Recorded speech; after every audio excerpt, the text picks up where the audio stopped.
Frères et sœurs de l'Église de la Bonne Nouvelle, et chers leaders et collègues pasteurs des autres églises sœurs, bonsoir et bienvenue à notre série d'études bibliques spéciales à l'occasion de ce moment de confinement. Avant de commencer l'étude, nous avons invité nous pour nous disposer nous pour la prière. Quand quel que soit côté ou dans la voiture ou dans la caillou, et bien disposer pour nous prier. Seigneur, nous te donnons gloire et louange et action de grâce pour ce fait pour nous, pour ce pour ce représenter pour nous-mêmes. Seigneur, nous soif de nous soif connaître et nous soif développer une relation qui est beaucoup plus intime avec nous-mêmes. Et nous croyons que parole, c'est une stratégie, c'est une source qui est capable de permettre de nous joindre et comprendre nous, Seigneur. Bénis le moment ça que nous allons passer ensemble. Et bénis chaque monde, Seigneur, qui est connecté avec nous, Seigneur, dans la foi, dans la prière, pour que nous soyons capables d'étudier ensemble, pour nous appliquer parole et pour nous capables d'enseigner parole, Seigneur. Nous bénissons, nous exaltons, nous Jésus-Christ que nous prions. Amen et Amen. Et thème étude nous pour après-midi, c'est comprendre les prophéties d'Amos dans le contexte du coronavirus. Nous tous connaissons que le monde entier est frappé par cette pandémie de coronavirus. Maintenant, en tant que leader, en tant que pasteur, nous n'avons pas été indifférents à ce fléau et nous avons besoin d'inviter l'Église à développer une compréhension biblique et à la lumière des écrits prophétiques. Maintenant, nous avons considéré le prophète Amos. Pendant que nous considérons le prophète Amos, nous avons invité pour lire avec nous dans Amos chapitre 7. Et dans Amos chapitre 7, nous avons considéré trois visions. La première vision, c'est la vision des sauterelles que nous joignons dans verset 1er à verset 3, la vision des sauterelles. La deuxième vision que nous allons considérer, c'est la vision du châtiment par le feu. Et la troisième vision, c'est la vision du niveau. Maintenant, nous allons considérer l'autre vision dans le chapitre 8, verset 1er, et c'est la vision de corbeille des fruits. Maintenant, nous regardons la première vision. Chapitre 7, verset 1er. Le Seigneur, l'Éternel, m'envoya cette vision. Voici, il formait des sauterelles au moment où le regain commençait à croître. C'était le regain après la couple du roi. Et comme elle dévorait entièrement l'herbe de la terre, je dis, Seigneur Éternel, pardonne donc. Comment Jacob subsistera-t-il car il est si faible? L'Éternel se repentit de cela, et cela n'arrivera pas, dit l'Éternel. Maintenant, deuxième vision, c'est la vision du châtiment. Verset 4. Le Seigneur l'Éternel m'envoya cette vision. Voici, le Seigneur l'Éternel proclamait le châtiment par le feu, et le feu dévorait le carabine et dévorait le champ. Verset 5. Je dis, Seigneur Éternel, arrête donc. Comment Jacob subsistera-t-il car il est si faible? L'Éternel se repentit de cela. Cela non plus n'arrivera pas, dit le Seigneur l'Éternel. Verset 7. Il m'envoya cette vision, c'est-à-dire une troisième vision. Voici, le Seigneur se tenait sur un mur tiré au cordeau, et il avait un niveau dans la main. L'Éternel me dit, que vois-tu, Amos? Je répondis, un niveau. Et le Seigneur dit, je mettrai le niveau au milieu de mon peuple d'Israël. Je ne lui pardonnerai plus. Les hauts lieux d'Isaac seront ravagés, les sanctuaires d'Israël seront détruits, et je me lèverai contre la maison de Jéroboam avec l'épée. Maintenant, dans ces trois visions, la première vision, nous voyons que le prophète Amos, il a prié bon Dieu et il demande bon Dieu pardon pour le peuple là. Dans la deuxième vision, nous voyons que le prophète Amos, il retournait encore contre bon Dieu, il dit Seigneur, qui Jean-Famille Jacob a fait capable de supporter châtiment ça, parce qu'il est trop faible. Et la Bible montre donc que bon Dieu repentit de cela, bon Dieu tendait prier Amos, et bon Dieu dit ça n'a pas été fait.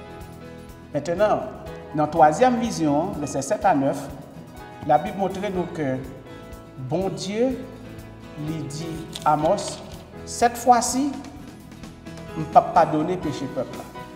Et cette fois-ci, je ne peux pas retourner sur décision. Maintenant, dans le verset 8, il dit, le Seigneur me dit, je mettrai le niveau au milieu de mon peuple et je ne lui pardonnerai plus. Maintenant, il y a un problème. Le problème, c'est que dans verset 10, chapitre 7, verset 10, il y a un prêtre qui relève Amathia, qui a le côté roi Jéroboam. Là, le côté Jéroboam, pour le dire Jéroboam, mais Amos a conspiré contre tout. Non seulement Amos a conspiré contre tout, mais il a conspiré contre toute la maison d'Israël. Et finalement, le prêtre Amathia lui dit au roi Jéroboam, pays n'a pas capable de supporter toute pile parole. Dans le cas d'étude, après-midi, je voulais inviter l'Église, et non seulement l'Église de la Bonne Nouvelle, mais je voulais inviter tous les autres collègues pasteurs pour y réfléchir sur attitude et réaction prêtre Amathia. Amathia, son prêtre, lui réagit de manière négative par rapport à ces trois prophéties du prophète Amos.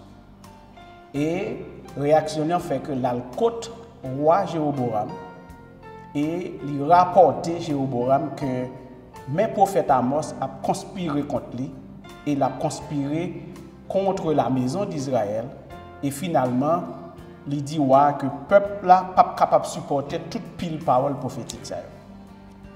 Maintenant, dans le verset 14, Amos lui répond à Amathia. Il dit à Amathia, je ne suis ni prophète, ni fils de prophète, mais je suis berger. Pour quelle raison? C'est parce que Amathia, dans verset 12, il dit à Amos, eh bien, hors ma vision, va-t'en, fuis dans le pays de Juda. Donc, il fois, mon yo une façon yon approche.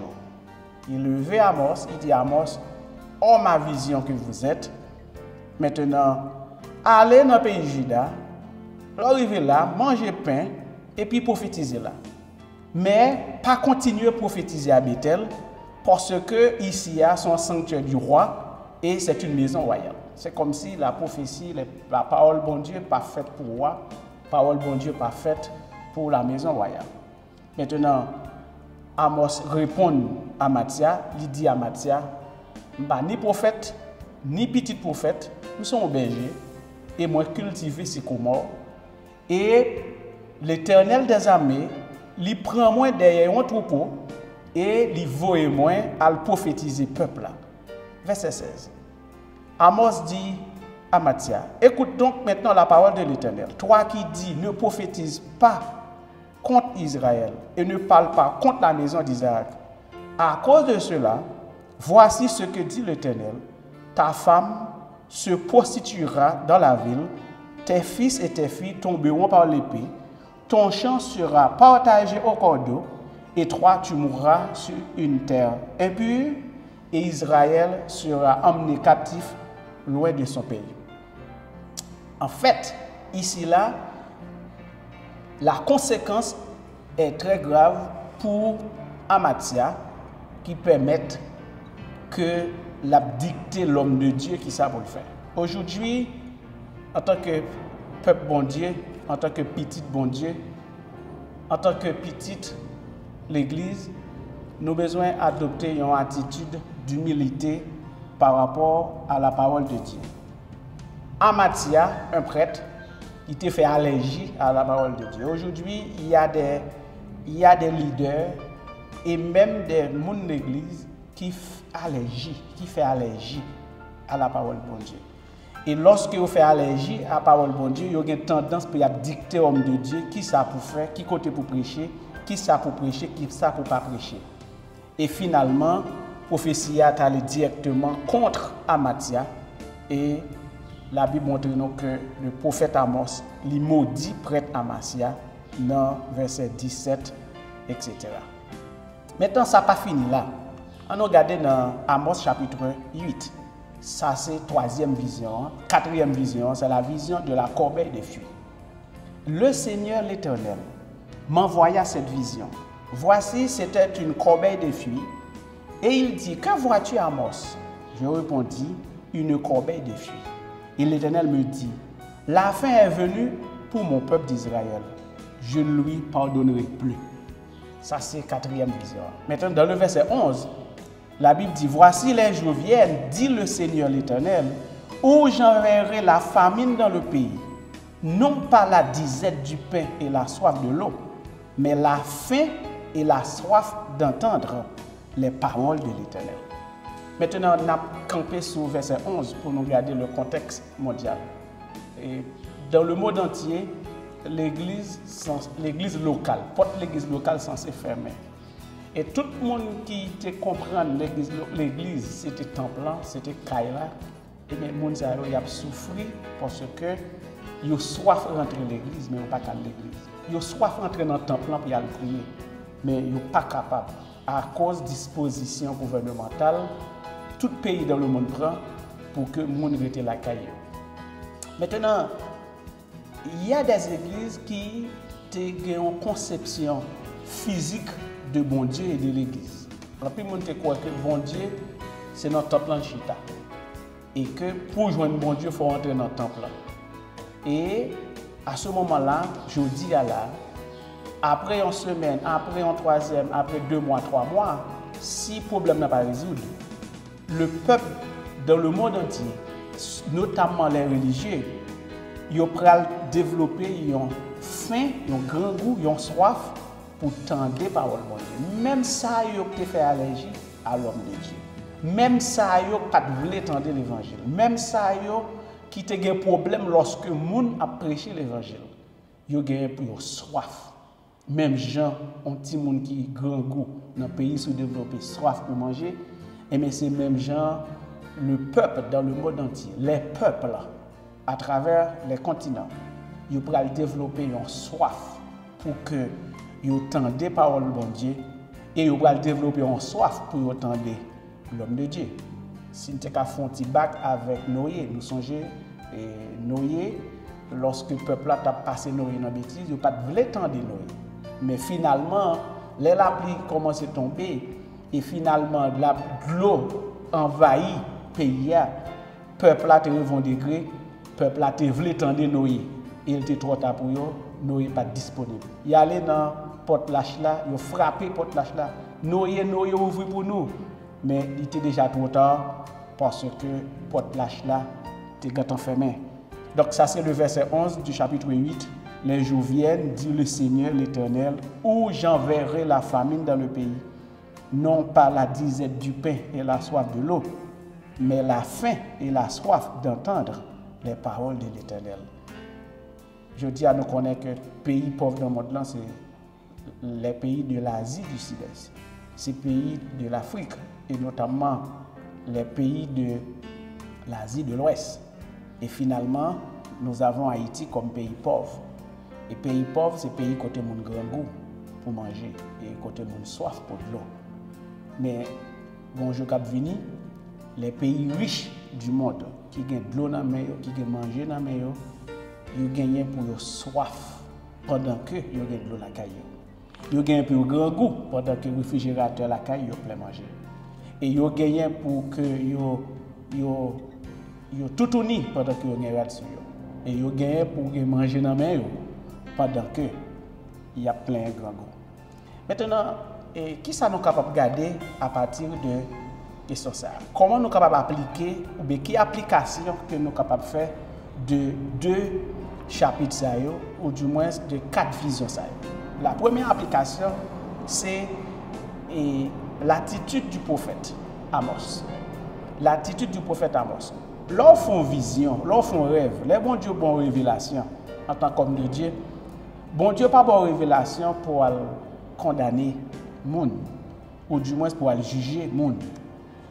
La démarche d'Amos, c'est presque la même démarche du prophète Daniel.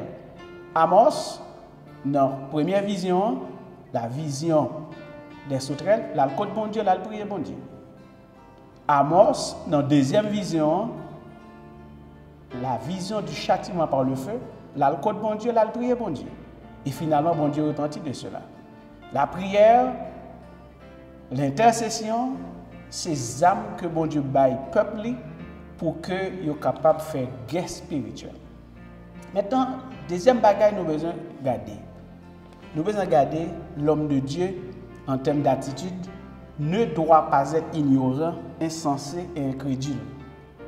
Le prêtre Amathia, en tant que religieux, qui devrait être un homme de Dieu, il était ignorant de la vision de Dieu, il était ignorant de la parole de Dieu et de la révélation de Dieu. Et par conséquent, il avait agi en insensé et en incrédule.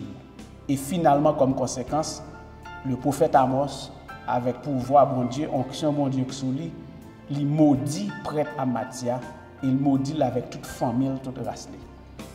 Maintenant, rejeter la parole de Dieu, c'est rejeter Dieu. Et c'est rejeter la science. Et rejeter la science, c'est rejeter Dieu. Et la Bible dit nous dans Osée, chapitre 4, verset 6, « Mon peuple périt faute de connaissance. » Faute de connaissance, mon peuple périt. Et mon peuple périt faute de vision. Amos a été appelé par Dieu pour communiquer la vision de Dieu au peuple. Et je dis dans Joël chapitre 2, verset 28, la Bible enseignait que dans les derniers jours, je reprendrai de mon esprit sur toute chair.